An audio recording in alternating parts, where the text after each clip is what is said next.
উমামা ফাতেমা, আমরা দেখেছি যে আপনি সরকারের খুব সমালোচনাই করে থাকেন বা করেছেন। মানে সরকারের বয়স মাত্র 100 দিনের মতো, সেইখানে সরকার, আপনি জানেন যে সরকারের কতগুলো অনেক বাস্তবতা রয়েছে। এই সরকারকে আসলে একটা পুলিশের আস্থা থেকে শুরু করে সাধারণ জনগণের আস্থা, একটা স্মুথ ট্রানজিশন, অনেক কিছু করা হয়েছে। এই সরকার অনেকভাবে অনেক কিছু চেষ্টা করা হচ্ছে, কিন্তু আপনারা যারা জুলাই আগস্টের ছাত্র আন্দোলনের নেতৃত্ব দিয়েছেন স্বৈরাচারী শেখ হাসিনাকে হটানোর জন্য, যেটি বারবার আপনারা দুজন ছাত্র আপনাদের কথায় যেগুলি ছাত্রলীগের কথা যেটির মধ্যে আসবে সেটি থেকে মুক্তি পাওয়ার জন্য, আপনারা কি একটু আর্লি সমালোচনা শুরু করলেন উমামা ফাতেমা? আপনি বলছিলেন যে এই সরকার কি করছে, আমি আপনাকে শুনছিলাম, আপনি বলছিলেন কি করছে, কোনো লক্ষণীয় কোনো কিছুই তো আমরা দেখছি না। আবার আপনি বলেছেন যতক্ষণ না পর্যন্ত বাজারে জিনিসপত্রের দাম না কমবে ততক্ষণ পর্যন্ত সরকারকে আপনি কোনো নম্বর দিতে চান না। আপনি কি একটু হার্শ এই সরকারের প্রতি, উমামা ফাতেমা? ধন্যবাদ আপনাকে আমাকে আপনার প্রোগ্রামটিতে ইনভাইট করার জন্য। আমি এখানে আসলে উত্তরটা দেয়া একটু ব্যাকে যেতে হবে যে কেন আসলে আমি এই ফর্মে সমালোচনা করি। আমি যখন ঢাকা বিশ্ববিদ্যালয়ে অনার্সে ভর্তি হয়েছিলাম তখন আমি বাংলাদেশ ছাত্র ফেডারেশনের সাথে রাজনীতি শুরু করি। তো আমরা তো সবসময়ই আসলে ক্ষমতার বিরুদ্ধে কথা বলেছি এবং সবসময়ই দেখা গেছে যে চেয়েছি যে সিস্টেমটা চেঞ্জ হোক, শুধুমাত্র ক্ষমতা চেঞ্জ না, আমরা আসলে সিস্টেম চেঞ্জের জন্য পলিটিক্সটা করেছিলাম। তো যখন এই জুলাই গণঅভ্যুত্থান পরবর্তী সময়ে আমাদের সবার মধ্যে কিন্তু একটা আকাঙ্ক্ষা আছে যে এখানে আসলে এই যে বর্তমান রাষ্ট্রটা আছে সেই রাষ্ট্র কাঠামোটার মধ্যে একটা বড় ধরনের পরিবর্তন আসবে। এবং সরকার, এটা আমি কিন্তু প্রত্যেকবার কথা বলার সময় এই আলাপটা তুলি যে সরকারের মধ্যে কিন্তু অনেক ধরনের তাদের সীমাবদ্ধতা আছে। তারা যাই চান না কেন দিন শেষে তো একটা আমলাতন্ত্রের মাধ্যমেই তাকে সেটা বাস্তবায়ন করতে হবে, এবং সেই আমলাতন্ত্র কিন্তু তাদের প্রতি হেল্পফুল না। কিন্তু আমার যেটা সমালোচনার জায়গাটা সেটা হচ্ছে গভর্নমেন্ট ক্ষমতায় নেওয়ার সাথে সাথে এখানে কিন্তু বিভিন্ন সিভিল সোসাইটি বলি বা পলিটিক্যাল পার্টিও বলি বা আমরা ছাত্ররা বলি, আমরা কিন্তু বারবার এখানে বলে যাচ্ছিলাম যে আপনারা আহতদের ব্যাপারে একটা পরিকল্পনা সাজান, এখানে কি ফর্মে আপনারা তাদেরকে সেবাটা দিবেন সেটার একটা পরিকল্পনা সাজিয়ে আপনারা জাতির সামনে প্রকাশ করুন, যাতে এটা নিয়ে কোনো তৃতীয় পক্ষের সুযোগ না নিতে পারে। কিন্তু গভর্নমেন্ট কিন্তু সেই অর্থে কোনো পরিকল্পনা হাজির করতে পারেনি, এবং যেটার ফলাফল হিসেবে কিন্তু দেখা গেছে যে আহতদের চিকিৎসাটা হয়তো হচ্ছে, কিন্তু যতটা বলা যায় যে যতটা আসলে সুইফটলি ঘটা দরকার ছিল সেটার মধ্যে আমি অনেকটাই দেখেছি একটা ধীমে তালের বিষয়গুলো চলেছে।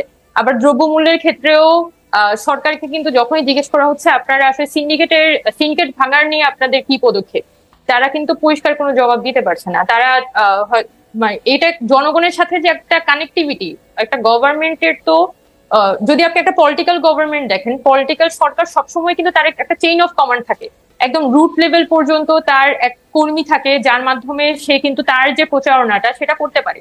এখন এই সরকার তো আসলে জনগণের উপর দাঁড়িয়ে হচ্ছে ক্ষমতায় এসেছে, একটা অভ্যুত্থানের উপর দাঁড়িয়ে ক্ষমতায় এসেছে, কোনো নির্বাচনের মাধ্যমে না। এবং সে কিন্তু তার প্রতি মুহূর্তে তার জনগণের কাছে সে অ্যাকাউন্টেবল। এবং আমি কিন্তু অ্যাজ এ জনগণ সবসময় কিন্তু সরকারকে ওই বার্তাটা আমি দিতে চাই যে আপনি আপনার জনগণের কাছে অ্যাকাউন্টেবল, এবং এখানে পিপলের সাথে আপনার কমিউনিকেশনটা মেনটেন করাটা খুব জরুরি। এবং আমি আমার প্রতিটা কথার মধ্যে দিয়ে যখন আমি সমালোচনাও করি, সেই সমালোচনাটা কোনোভাবেই আওয়ামী লীগকে আমরা যেভাবে করে করতাম, টার্গেট করতাম সেই ফর্মে না। আওয়ামী লীগ তো টোটালি ইন্টেনশনালি ঘটনাগুলো ঘটেছে, পুরোপুরি ইন্টেনশনালি এখানে দুর্নীতি করেছে, চাঁদাবাজি করেছে, সিস্টেমগুলোকে তারা ধ্বংস করে ফেলেছে। কিন্তু এই গভর্নমেন্টে যেটা হয়েছে, বিগত সরকারের রেখে যাওয়া যে ধ্বংসাবশেষ সেটার উপর দাঁড়িয়ে একটা নতুন রাষ্ট্রে তাদের কাজ করতে হচ্ছে। এইটা ভেবেই তাদেরকে একটা গাইডলাইন দেয়া, সবারই উচিত আসলে তাদেরকে গাইড করা, তাদের সমালোচনা করা, এবং এই গভর্নমেন্ট যাতে আমরা একটা সাকসেসফুলি তার টেনিউরটা শেষ হয় এই ব্যাপারে তাদেরকে গাইড করা, এইটাই আসলে আমার উদ্দেশ্য থাকে। মামা, দুইটা বিষয় এখানে একটু কথা বলতে চাই। আপনি আহতদের কথা বলছেন যে সরকার সেভাবে আসলে আহতদের চিকিৎসা করলো, বাকিদের সম্পর্কে কোনো রূপরেখা দিচ্ছে না, এই কথা কি আসলে ঠিক? আমরা দেখছি যে ডক্টর মোহাম্মদ ইউনূস যেখানেই যাচ্ছেন তিনি জুলাই আগস্টের আহতদের কথা সম্মানের সাথে স্মরণ করছেন, তিনি কৃতজ্ঞতার সাথে তাদের জন্য প্ল্যান দিচ্ছেন। গতকালও আমরা ডক্টর মোহাম্মদ ইউনূসের প্রেস সচিবের সাথে কথা বলছিলাম, তিনি কিন্তু একদম স্পষ্ট ভাষা জানিয়েছেন যে এইখানে যত কিছু আছে করা সম্ভব। আপনারা কি এটা একটা বাজওয়ার্ড হিসেবে করছেন কিনা, মানে বিরোধিতার খাতিরে বিরোধিতা করা, যাতে সরকারেও আপনারা থাকেন, বিরোধিতার খাতিরেও আপনারা থাকেন, দুটা জায়গায় একটা থাকার জন্য বা নিজেদের রেলেভেন্ট রাখার জন্য সেটা করতেছেন কিনা? আপনি সিস্টেম চেঞ্জের কথা বলতেছেন, তাইলে কি আপনাদের সমন্বয়ক দেশে সরকারে যাওয়া ঠিক হয়েছে কিনা? আপনি যদি যে রাজনীতির কথা বলে আসলে আপনি ছাত্র ফেডারেশনের রাজনীতি ছাড়লেন, তাহলে কি আপনাদের একটা নিজস্ব রাজনৈতিক প্ল্যাটফর্ম থাকা দরকার কিনা, যেই রাজনৈতিক প্ল্যাটফর্মে আপনারা কথা বলবেন? নাকি আপনারা সরকারেও আছেন, বাইরেও আছেন, অনেকটা মানে ঠিক? আচ্ছা, আমি বুঝতে পারছি আপনার আলাপটা। মানে গত সরকারের সময় যাকে আপনারা ফেসিস্ট, আমরা সবাই ফেসিস্ট বলছি, সেই সরকার যেমন নিজে সরকারি দল ছিল, বিরোধী দল ছিল, এবং সেটি খুব বড় করে বলতো, আপনারাও কি এরকম একটা রুটিন ফলো করতেছেন কিনা? আচ্ছা, ধন্যবাদ। এখানে ধরেন আহত নিহতদের যে পরিস্থিতিটা, এখানে ডক্টর মোহাম্মদ ইউনূস বলি, তাদের আমি কিন্তু বারবার বলছি যে সরকার কিন্তু বিভিন্ন প্রাইভেট হসপিটাল গুলোতে ট্রিটমেন্ট কিন্তু ফ্রি করা হয়েছিল। কিন্তু আপনি যদি প্রাইভেট হসপিটাল গুলোতে যান, এবং সরকার বলছে যে ট্রিটমেন্ট ফ্রি, সরকারের পক্ষ থেকে বলা হয়েছে প্রাইভেট মেডিকেল গুলোতে ট্রিটমেন্ট ফ্রি দিতে হবে। কিন্তু আমি যখন প্রাইভেট মেডিকেল গুলোতে যাচ্ছি বা আমার কাছে রোগীরা কল দিয়ে বলছেন যে এখানে কোনো সমন্বয়ককে আসতে হবে, সমন্বয়ককে এসে কথা বলে তাহলে ট্রিটমেন্টটা হচ্ছে ফ্রি করাতে হবে। তার মানে মাঠ পর্যায়ে সিচুয়েশনটা কিন্তু একই কথা বলছে না, যেটা সরকার।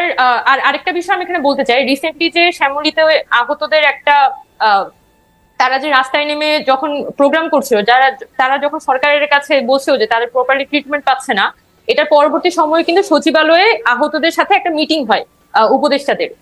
ওই মিটিং এর সময় আসলে উপদেষ্টারা তাদেরকে একটা পরিকল্পনা দিয়েছিলেন, এবং সেই পরিকল্পনাটা যখন ডক্টর মোহাম্মদ ইউনূস ওই দিন যখন ব্রিফিং করার সময় উনি কিন্তু ওই পরিকল্পনাটার একটা সারমর্ম সেই ব্রিফিংটাতে তুলে ধরেন, এবং সেটা কিন্তু গত সপ্তাহের ঘটনা।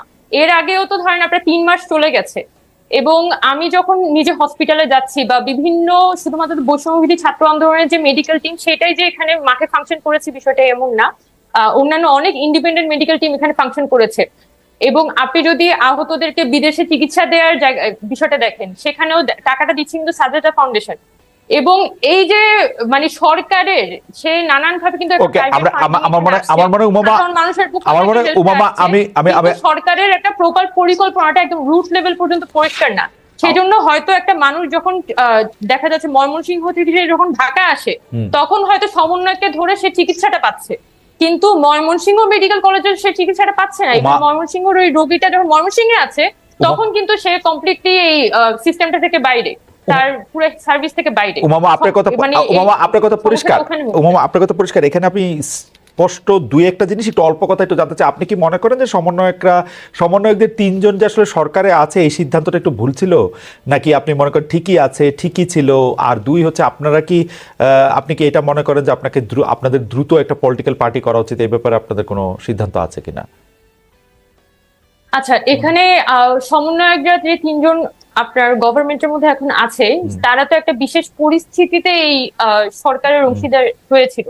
আপনারা নিশ্চয়ই জানেন যে এখানে 5 আগস্ট পরবর্তী সময়ে 3 দিন কোনো ধরনের গভর্নমেন্ট ছিল না, এবং দেশে যে এরকম একটা বিধ্বস্ত পরিস্থিতি, তখন সারা দেশের মানুষের কিন্তু একদম প্রাইম একটা কনসার্ন ছিল যে দেশে এই মুহূর্তে একটা গভর্নমেন্ট ফর্ম করতে হবে।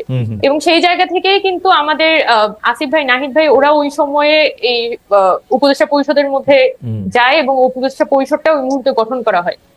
এবং এখানে ছাত্রদের যে যাওয়ার জায়গাটা মূলত হচ্ছে জনগণের সাথে, এখানে যাতে উপদেষ্টা পরিষদ যারা আছে তারা যাতে গণঅভ্যুত্থানের যে স্পিরিট সেটাকে প্রপারলি আপহোল্ড করতে পারে, সেটা নিশ্চিত করা, সেটার একটা চেক এন্ড ব্যালেন্স করা, এটা কিন্তু আমাদের সকল ছাত্রেরই দায়িত্ব, বৈষম্যবিরোধী ছাত্র আন্দোলনের দায়িত্ব। এটাকে আমরা স্পেসিফিক্যালি মানে করতে চাই। আপনি যে বলছেন যে সরকারে আছে, সরকারের বাইরেও আছে, এটাকে আমরা বলতে চাই এটা একটা চেক এন্ড ব্যালেন্সের সম্পর্ক গভর্নমেন্টের সাথে আমরা মেইনটেইন করছি। কারণ এই সরকার তো আসলে দিন শেষে কোনো পলিটিক্যাল গভর্নমেন্ট না।